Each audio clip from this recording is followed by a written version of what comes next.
بانگشەیە هەلبژارتنان ده ئەف ساڵەدا لە دهۆکەی بێدەنگی بخۆڤەگرتیە هەر ساڵ دە هەلبژارتنên دەربەزبوویدا جادە و کولانên دهۆکê di pir bûn ji wênên kandîda û duruşm û alayên layenên beşdarî helbijartinan li dihûkê da bizanîn dîd û bûçûnê xelkî li ser lawaziya banggeşeya helbijartinan.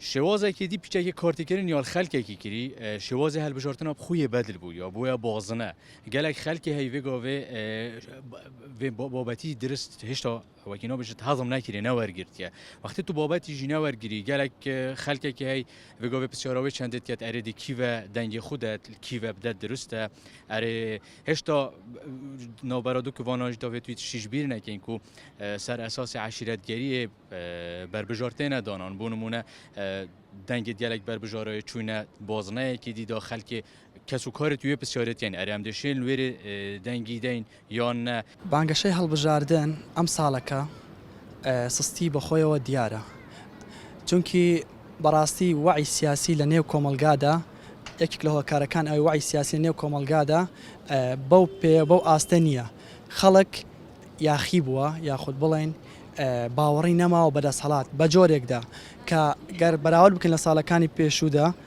ڕێژەی هەڵبژاردن ساڵ بۆ ساڵ بەرەو کەمبوونە ئەم ساڵش طبعاً بە پێی تەوقعات کەمتر ئەبێت. Dehewa banggeşeya helbijartinan da kandîd û layenên bejdar gelek sûza didin hawlatiyan da ku dengê wan bi destxû vebînin. Lê pêştî diçine parlemanî ew sûz nahêne bicihkirin. Ev e gotina hawlatiyan e.